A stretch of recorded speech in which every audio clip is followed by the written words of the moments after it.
Boa noite, a paz do Senhor, irmãos. Mais uma quarta-feira que nós estamos aqui para mais uma escola bíblica online, mais uma oportunidade de continuar aprendendo com as palavras de Jesus no Sermão do Monte. Nós temos tido uma sequência de aulas abençoadas e riquíssimas, e nessa aula nós temos certeza que o Senhor vai falar conosco mais uma vez. Que eu e você possamos estar atentos a isso que Deus vai falar, que nós possamos tomar nota daquilo que nós vamos aprender, e que essa aula seja proveitosa para mim e para você que está aí na sua casa. Uma boa aula e nós voltamos no final. Paz, amados, vamos continuar nossos estudos no Sermão do Monte. Hoje nós iremos ler Mateus capítulo 5, dos versos 17 a 20. Mateus capítulo 5, versos 17 a 20. Diz o seguinte: não penseis que vim revogar a lei ou os profetas. Não vim para revogar, vim para cumprir.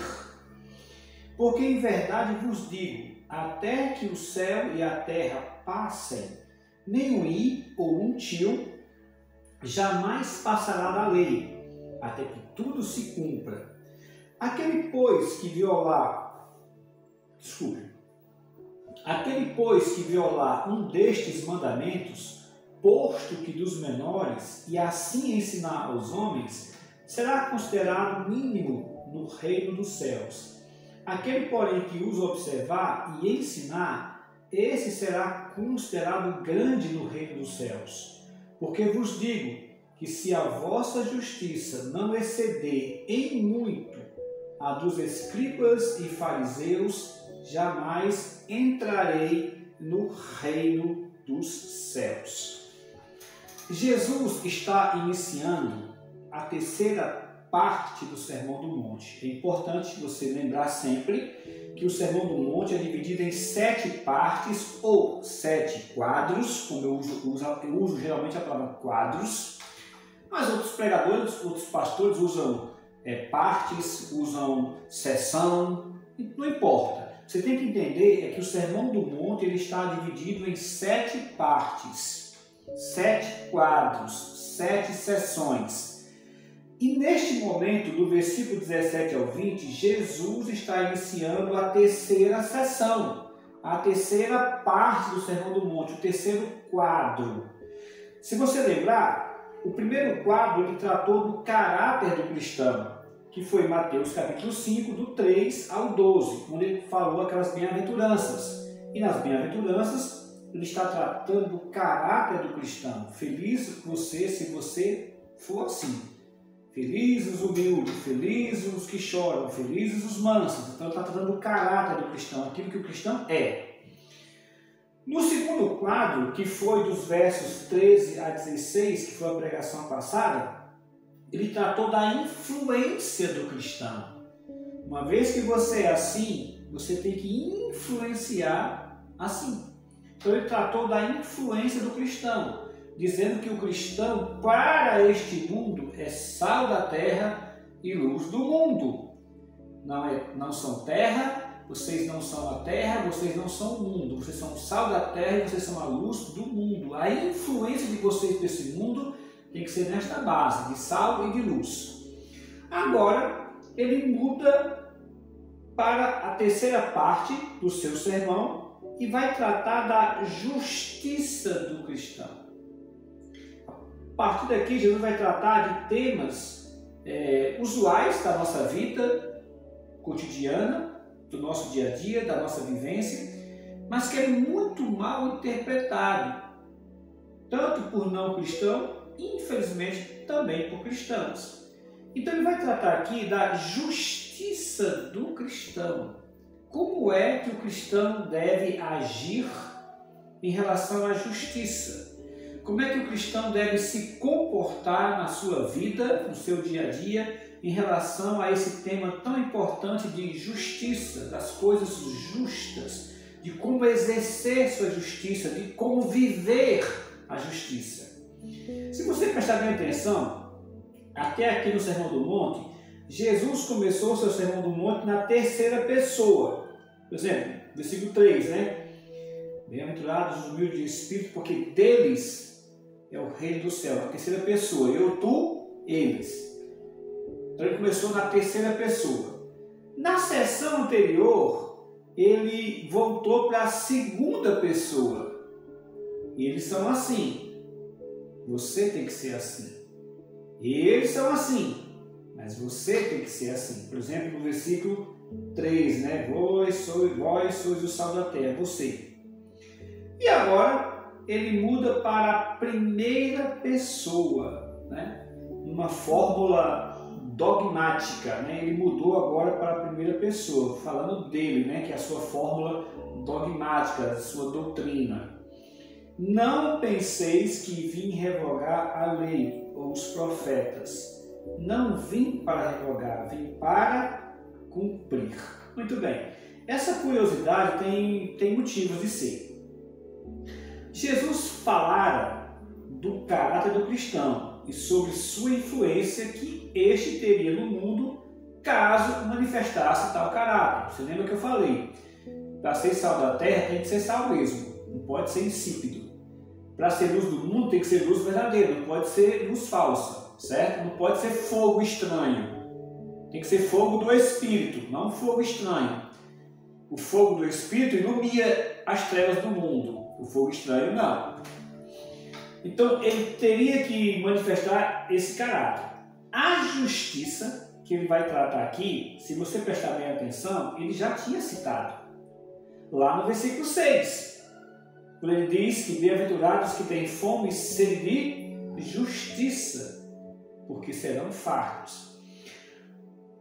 Ele já tinha citado que o cristão deve ter fome de justiça e por causa dela, dessa fome de justiça, no versículo 10, ele já tinha citado que os cristãos sofreriam. Por exemplo, bem-aventurados perseguidos por causa da justiça, porque deles é o reino dos céus. Então veja bem, ele já tinha citado, dizendo que os cristãos têm fome de justiça, o cristão autêntico tem fome de justiça, e por causa dessa fome, muitas vezes eles são perseguidos. Só que agora, ele está dizendo que a justiça do cristão deve ultrapassar a dos escribas e fariseus. Veja bem, ele já tinha dito que o cristão tem fome de justiça, ele já tinha dito que por causa da justiça muitas vezes vão ser perseguidos, porque iria fazer a coisa certa. Mas a justiça do cristão, ela é diferente. Ela tem que exceder, presta atenção, não é ser igual. Tem que ser acima da justiça dos escribas e fariseus. Assim, nós temos que entender que justiça é essa. E você vai ver que a justiça dos escribas e fariseus é exatamente ou muito parecida em grande parte, fica melhor colocado, com a justiça que nós encontramos no mundo, e que a justiça do cristão nem pode ser igual a deles. Se for igual, está errado.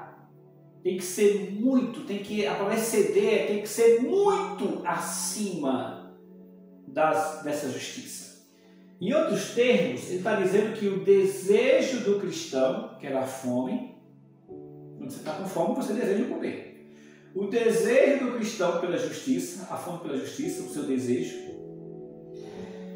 O sofrimento que muitas vezes viria a perseguição por causa dessa justiça, que seria o valor, era algo tão valioso que o cristão até era perseguido, mas era perseguido porque valorizava aquilo, no caso a justiça.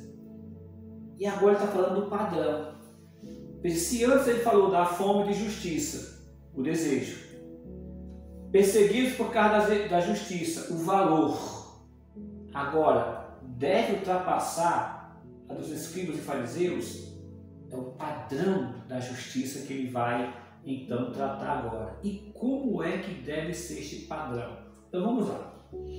Esta sessão eu considero talvez uma das mais importantes Sermão do Monte. Não só eu considero, eu acho que todo teólogo, embora eu me considere teólogo, mas todos os eruditos, os doutores que estudaram o Sermão do Monte consideram essa sessão talvez uma das mais importantes. Por quê? Porque a justiça é um dos temas mais complicados de estudar no mundo.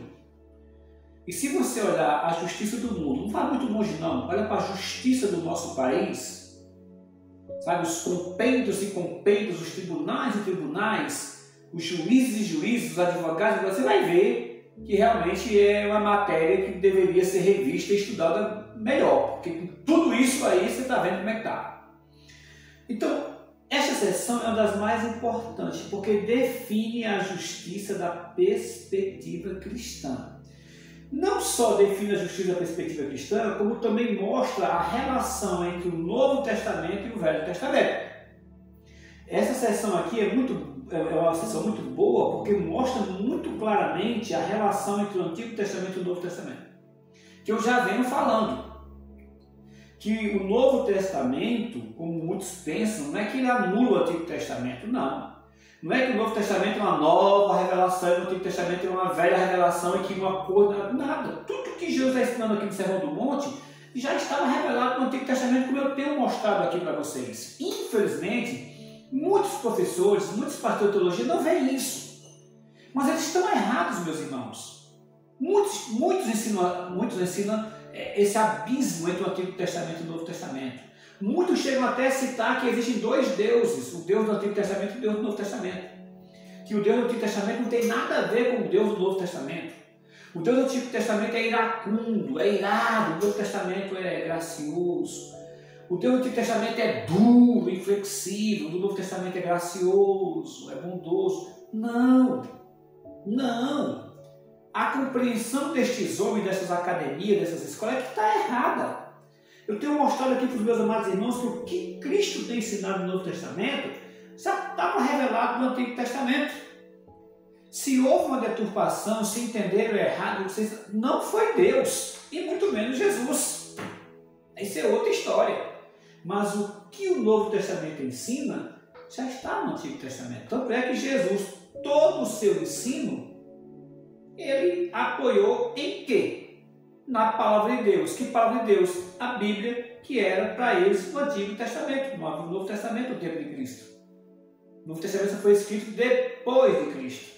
Então, todo o ensinamento de Jesus, ele apoiou na Bíblia, no Antigo Testamento. Por quê? Porque é a mesma palavra, é a palavra de Deus. E essa seção vai mostrar bem essa relação entre o Antigo Testamento e o Novo Testamento. Vai mostrar a relação entre o Evangelho e a lei. Já deu tantos problemas, e até hoje dá problemas. Por quê? Porque compreendem errado. Então vai mostrar a relação entre o Evangelho de Jesus Cristo e a lei de Deus. A sessão se divide em duas partes. A primeira parte é Cristo e a lei. Versículo 17, ele vai dizer: não penseis que vim revogar a lei. Porque em verdade, versículo 18, porque em verdade vos digo, até que o céu e a terra passem, nenhum ímpio ou um tio jamais passará da lei, até que tudo se cumpra. Aí então ele está tratando dele, Jesus Cristo e a lei. Mas depois ele vai tratar do cristão e a lei. Aquele, pois, que violar um desses mandamentos, posto que dos menores, está no versículo 19. E assim ensinar os homens será considerado o mínimo do reino dos céus. Aquele, porém, que os observar e ensinar, esse será considerado grande no reino dos céus. Porque vos digo que se a vossa justiça não exceder em muito a dos escribas e fariseus, jamais entrarei no reino dos céus. Então, a primeira parte é Cristo e a lei, e a segunda parte o cristão e a lei. Vamos então para a primeira parte, Cristo e a lei. Ele começa dizendo, não penseis. E aí você já chama a atenção, mas por que está dizendo? Por que está dizendo não penseis? Para quem ele está falando? Por que ele começa dizendo não penseis? Você está dizendo que não penseis? É lógico que alguém já tinha pensado. Quem teria pensado? Quando ele fala assim, não penseis que vim revogar a lei e os profetas.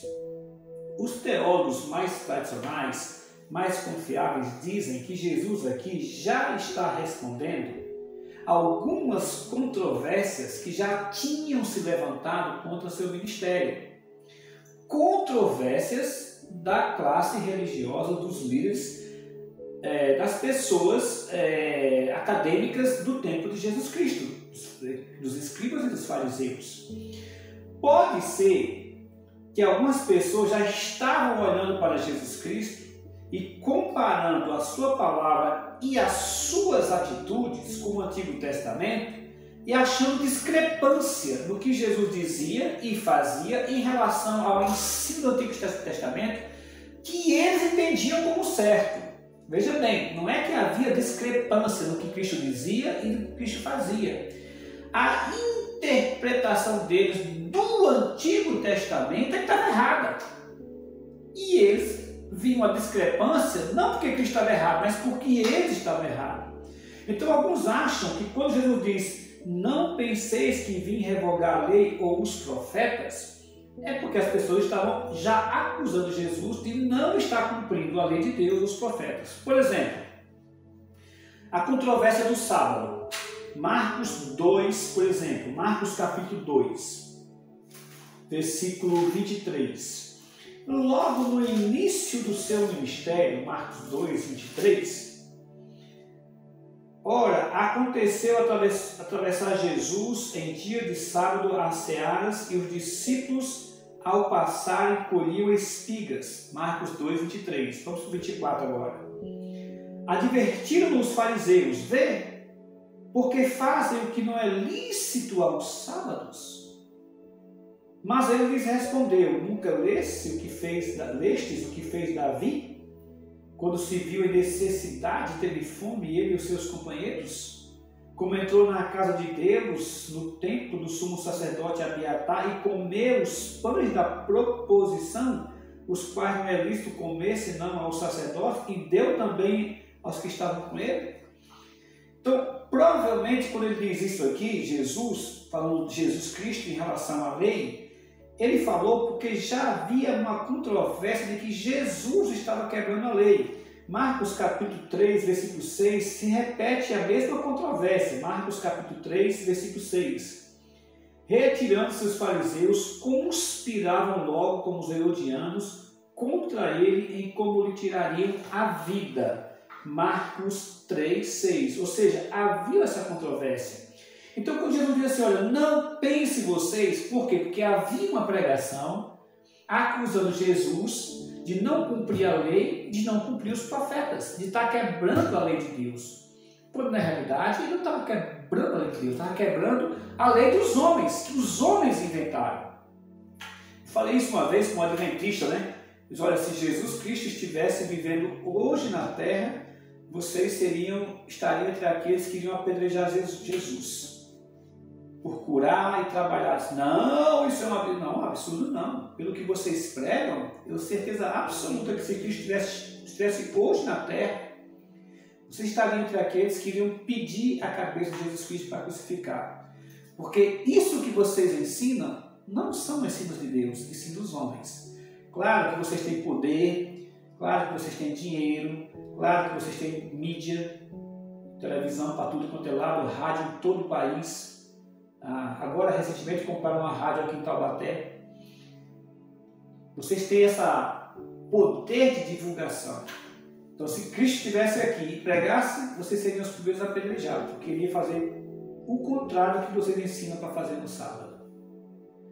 Então, Jesus está dizendo aqui, olha, não tem nada de errado comigo nem com minha palavra. Está errado a sua interpretação da palavra. A lei que vocês estão pregando não é a lei de Deus, sim a lei dos homens. Já havia um questionamento acerca da autoridade de Jesus. Mas com que autoridade ele fala essas coisas? Com que autoridade ele faz isso? Por exemplo, Marcos 1, versículo 22, ele faz questão de deixar isso claro. Marcos 1, versículo 22. Maravilhavam-se da sua doutrina, porque os ensinava como quem tem autoridade e não como os escribas. Então veja, no versículo seguinte, não tardou que aparecesse na sinagoga um homem possesso de espírito imundo, o qual bradou, que tem o nosso contigo, e aí vai expulsa o demônio. A pregação dele, a autoridade, como ele falava, era com uma autoridade, com uma simplicidade, com uma superioridade que chamava atenção. Os escribas abriam a Bíblia no Antigo Testamento e pregavam e ensinavam e davam suas leis, muitas vezes faziam voltas e voltas para criar um preceito. Jesus era simples, direto e baseava o seu ensinamento nele. Por isso que as pessoas começaram a observar. Por isso que os fariseus começaram a discutir a controvérsia do sábado, por exemplo, a autoridade com que ele falava, a segurança com que ele falava. Parecia que nunca tinha dúvida. Nunca tinha dúvida. Nunca titubeava. Nunca ficava pensando numa resposta, o que eu vou dizer. Não. Era algo tão autoritário, uma autoritário no sentido de autoridade. Era uma autoridade tão grande que falava, que chamava a atenção. João chega a falar da sua superioridade. As pessoas viam a superioridade de Jesus Cristo. Deixa eu ver se eu me lembro aqui do versículo, acho que é João 7,46. Deixa eu ver se eu acho aqui. Não sei se eu marquei aqui também no meu esboço. João fala da sua superioridade. João 7,46. Responderam eles: jamais alguém falou como este homem. Era superior. Ninguém fala como ele. Ninguém nunca falou como esse homem. Então, ele está tratando Jesus Cristo em relação à lei. Não penseis, olha, o que vocês estão pensando de mim está errado. Eu não vim revogar a lei. Eu não vim revogar os profetas como vocês estão falando. Não. Vocês é que entenderam errado a palavra de Deus. Então, essas controvérsias do sábado por estar em voga, a sua autoridade, a sua superioridade, que a gente vai dizer, olha, não só eu não estou revogando ou quebrando a lei aos profetas, como pelo contrário, eu vim cumprir a lei e os profetas. Não vim para revogar, vim para cumprir. Isso aqui é uma coisa assim absurda. Só Jesus para falar uma coisa dessa. Preste atenção. O que ele está dizendo? Em primeiro lugar, a lei e os profetas está tudo certo. Não tem erro nenhum na palavra de Deus. Em segundo lugar, o que vocês estão dizendo e ensinando está errado.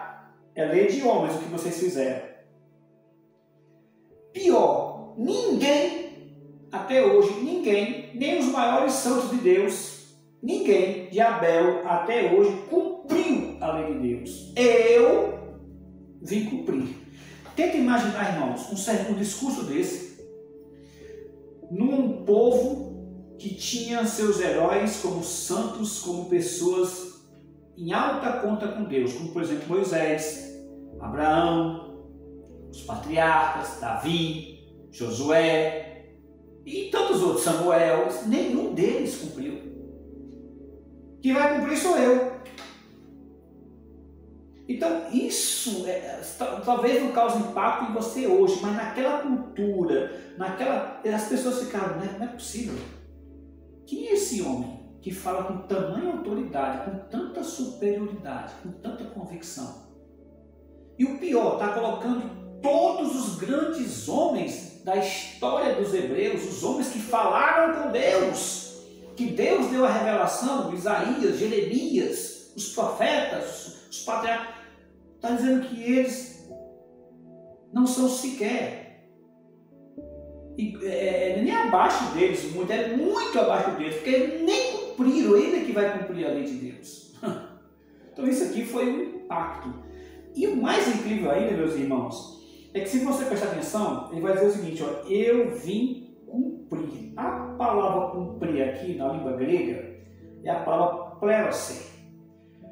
Só que plerose que está traduzido como cumprir na minha versão, na língua grega ela é melhor traduzida como encher.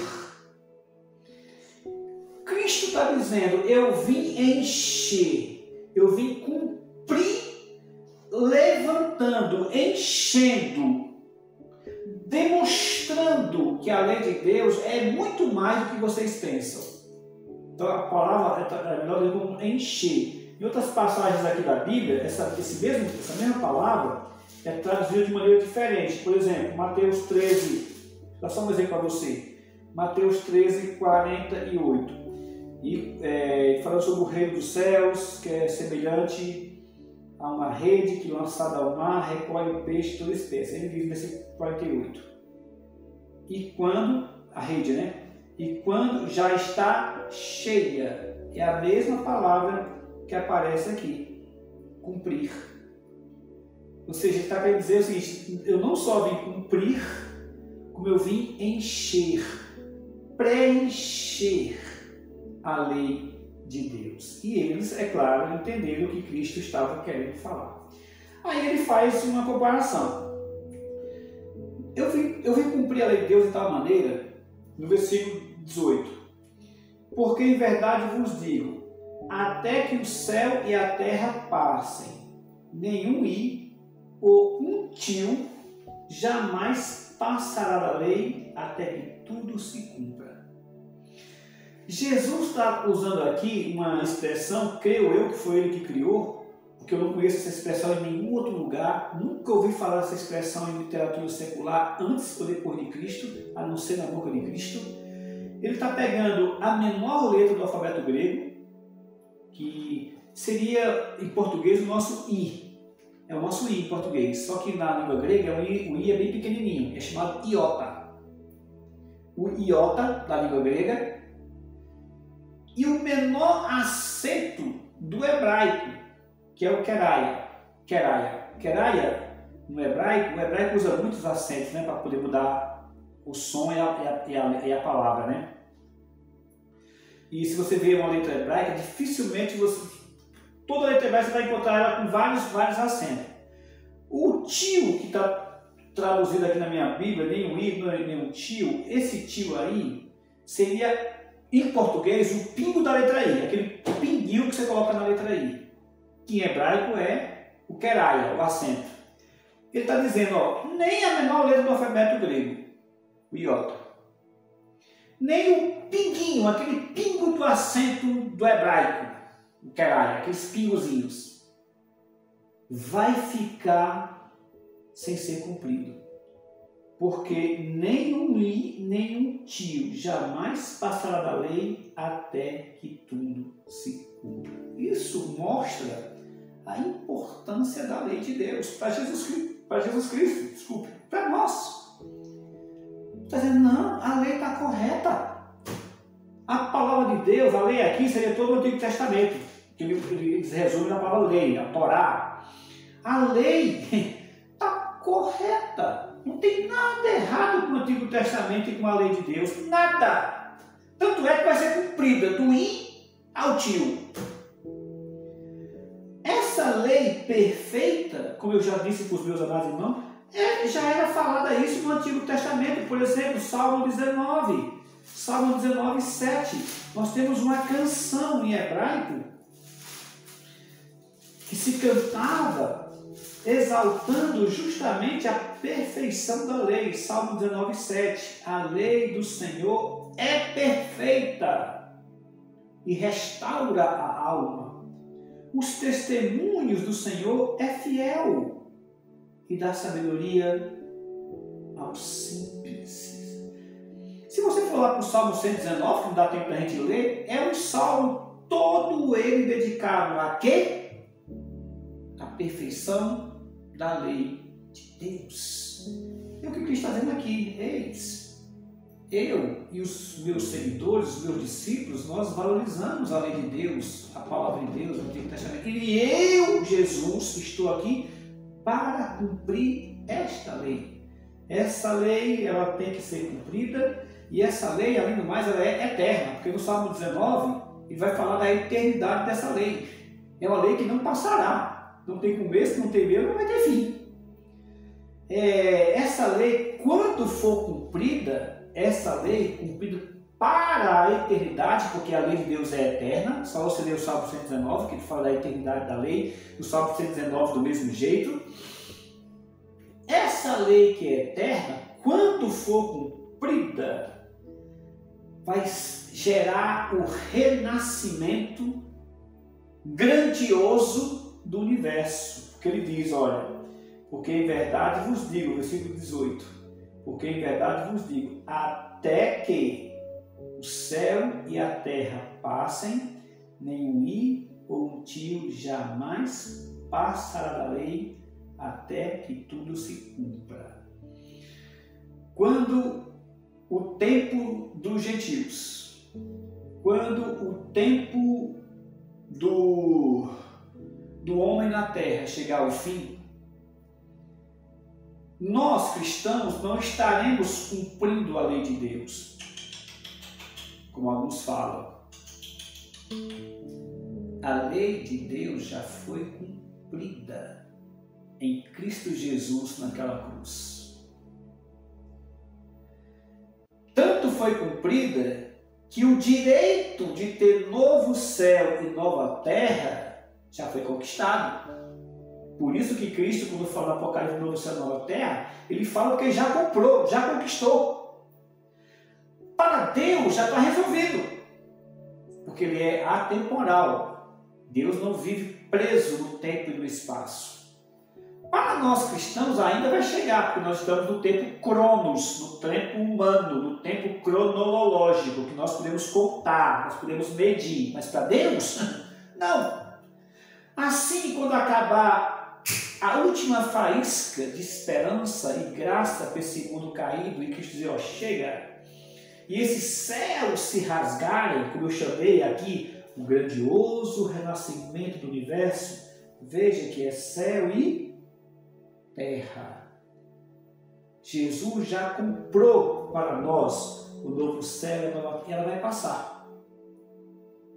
Para Deus já passou. Por quê? Porque Deus é atemporal. Para nós ainda vai chegar, mas já está comprado, já está garantido. E já está garantido porque Jesus cumpriu a lei de Deus. Agora, na segunda parte, essa é a primeira parte, Cristo e a lei. Ele está dizendo o que ele é, o que ele fez, o que ele conquistou. Na segunda parte, ele vai tratar do cristão e da lei. Ele diz para os cristãos que, primeiro, o cristão ele é obrigado a cumprir a lei de Deus. Não é porque nós estamos aquém, não é porque nós somos incapazes que nós estamos desobrigados de cumprir. Não. Nós estamos obrigados a cumprir a lei. Então, ele começa dizendo, e aquele, pois, que violar um destes mandamentos, posto que dos menores, e assim ensinar os homens, será considerado mínimo no reino dos céus. Aquele, porém, que os observar e ensinar, esse será considerado grande no reino dos céus. Então, nós temos a obrigação de cumprir a lei de Deus. Jesus, ele sabia da doutrina dos fariseus em relação à lei. Agora, preste atenção aqui. Preste bem atenção no que eu vou falar. Para os fariseus, a lei de Deus se resumia em 248 mandamentos, ou seja, faça isso. Vou repetir devagarzinho. Na doutrina dos escribas e dos fariseus, eles pegaram a lei de Deus e resumiram ela em 248 mandamentos. Faça isso, faça isso, faça isso, faça isso. 248. E 365 proibições. Não faça isso, não faça isso, não pode isso, não pode aquilo. Eles pegaram a lei de Deus e transformaram numa lista legalista de 248 faça isso, mandamentos, e 365 proibições, não faça isso. Aí Jesus disse, olha, essa lei que se prega aí, que se prega hoje no mundo todo, o mundo todo é legalista, e você está dizendo, olha, não é essa a justiça que vocês têm que ter. Não é essa atitude com a lei que vocês devem ter. Então preste atenção. O único evangelho, a única religião, a única filosofia, o nome que você quiser dar, neste mundo humano que nós conhecemos, por todas as eras, não é só agora, até antes de Cristo, até agora, só existe o Evangelho de Jesus Cristo, que ensina que a lei de Deus é boa e é perfeita, que os homens não conseguem cumpri-la, apesar de serem obrigados a cumpri-la, que Jesus Cristo cumpriu no lugar nosso, no meu lugar, no seu lugar, e ao cumprir essa lei, pela graça de Cristo nós alcançamos os céus, alcançamos o reino de Deus.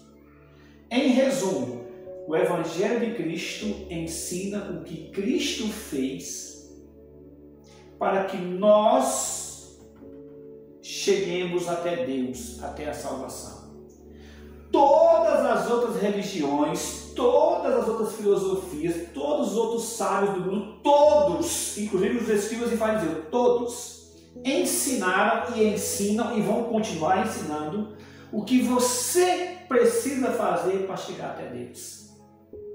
Somente o Evangelho da Graça ensina o que Cristo fez por nós para que nós pudéssemos chegar até Deus. A justiça para os fariseus era algo que era possível cumprir toda a lei de Deus. E ele está dizendo, de jeito nenhum, eu que cumpri.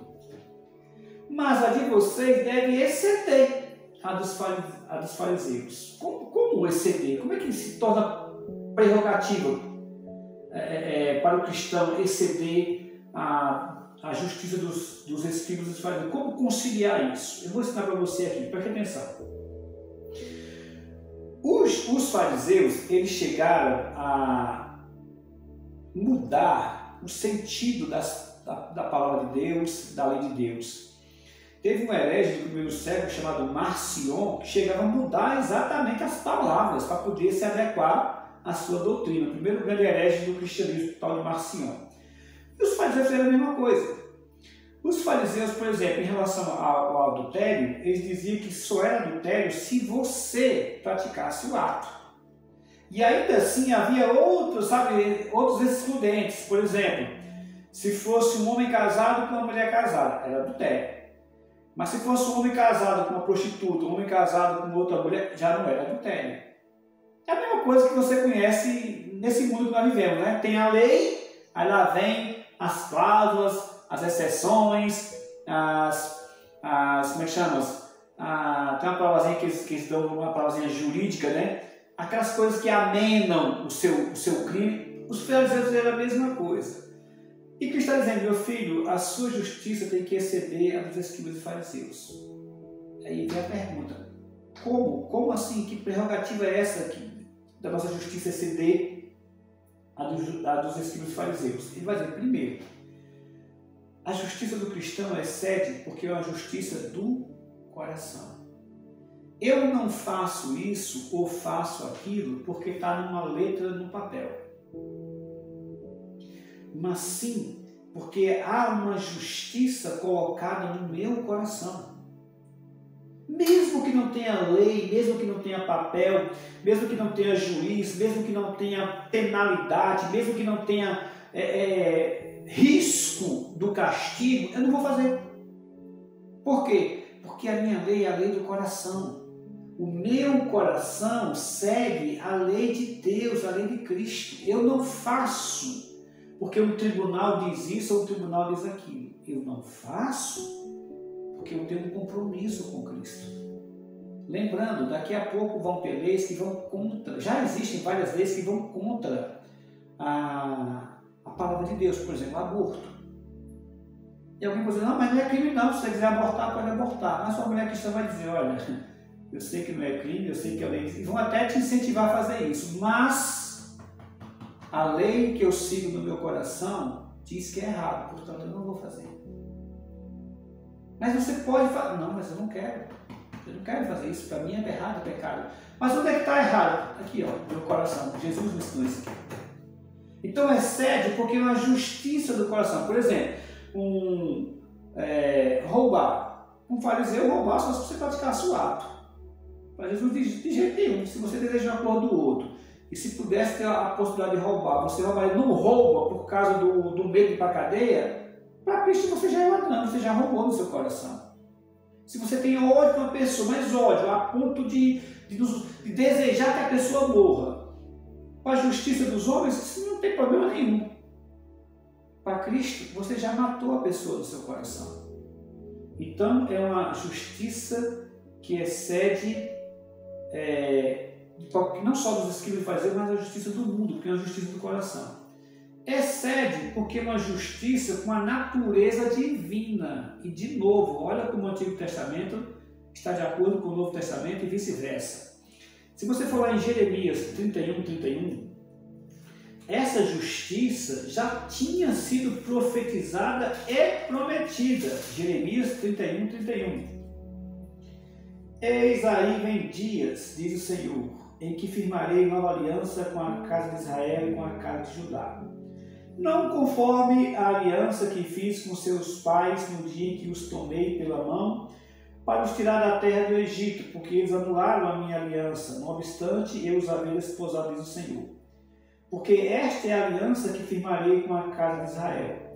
Depois daqueles dias, diz o Senhor, na mente lhes imprimireis as minhas leis. Também no coração las escrevereis. Eu serei o seu Deus, e eles serão o meu povo. Excede porque é uma justiça com a natureza divina. O Espírito Santo em nós trabalha na nossa mente, no nosso coração, de acordo com a profecia de Jeremias, para que nós façamos as coisas certas, não porque somos obrigados por papel ou por tribunal nenhum, mas porque temos o Espírito Santo em nós, a mente divina de Deus. Excede porque é cumprida em aliança com Deus. Aquilo que eu não faço de correto, aquilo que eu não consigo fazer, e ninguém consegue realmente, só Cristo conseguiu, eu consigo cumprir em Cristo, por Cristo, através de Cristo. E isso também, mais uma vez, já foi profetizado, mais uma vez já tinha sido prometido. Profeta Ezequiel, capítulo 36, versículo 27. Profeta Ezequiel, capítulo 36, versículo 27. Porei dentro de vós o meu espírito, e fareis que andeis nos meus estatutos, guardeis os meus juízos e os observeis. Então, a justiça do cristão excede a dos escribas e fariseus, primeiro porque é uma justiça do coração. Segundo, porque é uma justiça com a natureza divina. Terceiro, porque é cumprida em aliança com Cristo, em aliança com Deus. É em Cristo, no poder de Cristo, no poder do Espírito Santo, que nós cumprimos nessa aliança mística, espiritual, metafísica, sobrenatural do cristão com Cristo, que nós cumprimos a lei de Deus. Por isso que ele vai dizer em Romanos 5:1, justificados, pois, mediante a fé, temos paz com Deus por meio do nosso Senhor e Salvador Jesus Cristo. Eu costumo dizer, a lei na graça e a graça na lei. Eu costumo sempre dizer isso. É bom sempre lembrar disso. A lei na graça e a graça na lei. Não existe essa separação que muitos imaginam de lei e graça. Isso é da lei. Isso é do Antigo Testamento. Não. A lei na graça e a graça na lei. A lei de Deus é a graça de Deus para nós. E na graça de Deus para nós temos que cumprir a lei de Deus. Salmo 139. Versículo 23 e 24, nós podemos viver essa lei na graça, essa graça na lei, na oração do salmista. Salmo 139, 23 e 24. Sonda-me, ó Deus, e conhece o meu coração. Prova-me e conhece os meus pensamentos. vê se há em mim algum caminho mau e guia-me pelo caminho eterno. Para Cristo, a lei é o cumprimento do seu ministério, da sua vida, da sua vinda. Em outras palavras, para Cristo, a lei é o cumprimento, mas para nós cristãos, a lei é obediência. Para Cristo, a lei é o cumprimento, porque ele cumpriu a lei de Deus. Mas para nós cristãos, a lei de Deus é obediência. Deus não mudou uma palavra da sua lei, do Antigo Testamento para essa. É claro que você vai dizer, mas existe a lei cerimonial. Certo.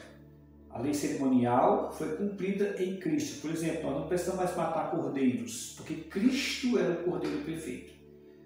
Mas a lei moral de Cristo, ela continua. A lei cerimonial, como o próprio livro de Hebreus diz, era apenas uma figura daquilo que viria no futuro. Hoje nós não temos mais sacerdotes como tínhamos no Antigo Testamento. Por quê? Porque Jesus Cristo aboliu o sacerdócio. Bem verdade que a Igreja Católica retornou com o sacerdócio 1000 anos depois que Cristo aboliu. Esse é problema deles, isso é outra história. No cristianismo bíblico, nós não temos mais sacerdote porque Cristo é o nosso sumo sacerdote. Não temos mais sacrifício porque Cristo é o cordeiro pascal definitivo, o sacrifício definitivo. No entanto, a lei de Deus, do relacionamento do homem para com Deus e do homem para com o seu próximo, essa lei continua. A lei moral de Deus continua como sempre foi no Antigo Testamento, como é hoje. Por isso, para Cristo a lei é cumprimento e para nós cristãos a lei é obediência. Eu quero encerrar esse estudo dizendo o seguinte: tanto para Cristo quanto para nós cristãos, as palavras da lei de Deus se encerram na eternidade. Tanto para Cristo como para nós cristãos, as palavras da lei de Deus, elas se encerram na eternidade. Porque na eternidade, como Cristo já cumpriu a lei, e como nós, na eternidade, justificados por nesta mesma lei, este tribunal final, nós jamais iremos quebrar a lei de Deus na eternidade, no novo céu, na nova terra, como ele acabou de falar aqui. Então, a nossa relação com a lei, no sentido de obedecer, de cumprimento, se encerra na eternidade.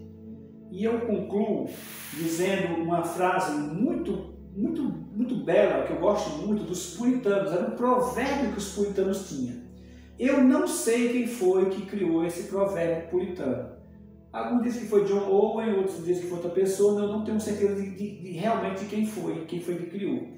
Mas com certeza, eu tenho certeza absoluta que é o provérbio dos puritanos. Isso ninguém duvida, né? Os puritanos falavam esse tempo todo. Os puritanos, que era aquele grupo de cristãos do século XVII, XVIII, que fizeram grande diferença para esse mundo. Eles diziam o seguinte: a lei nos manda a Cristo para sermos justificados, e Cristo nos manda de volta a lei para sermos santificados. Eu vou repetir: a lei nos manda a Cristo para sermos justificados, e Cristo nos manda de volta à lei para sermos santificados. Ao tentar cumprir a lei de Deus, eu vejo que sou pecador e não consigo cumprir. Então eu preciso de Jesus Cristo como meu substituto no cumprimento da lei de Deus.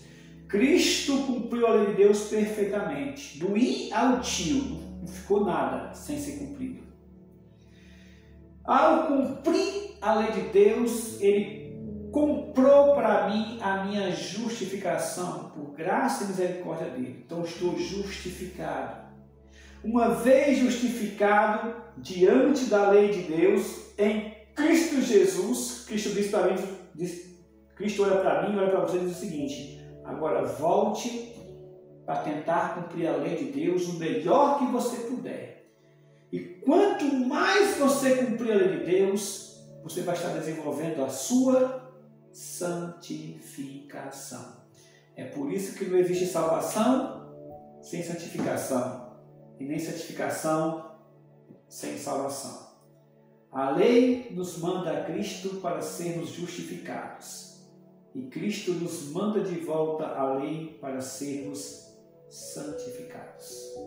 Que Deus nos abençoe. Amém. Glória a Deus pela vida do pastor Helder, por mais essa aula abençoada que a gente teve, e que eu e você não sejamos apenas ouvintes daquilo que Jesus tem falado no Sermão do Monte, mas que nós possamos colocar isso em prática. Muitas vezes, quando nós olhamos para as palavras de Jesus, nós falamos: nossa, mas é tão difícil viver isso.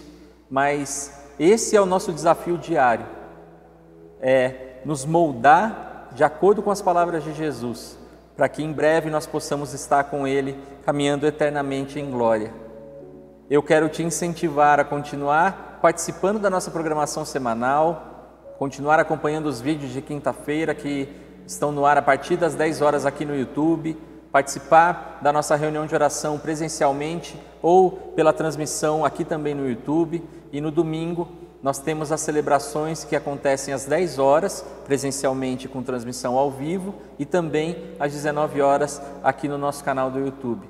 Que o Senhor nos abençoe, que o Senhor nos guarde, que Ele continue levantando o seu rosto sobre nós, cuidando de nós e nos dando a paz que só Ele pode nos dar, não somente hoje, mas eternamente. E amém. Deus te abençoe, uma boa noite de quarta-feira e um bom restante de semana.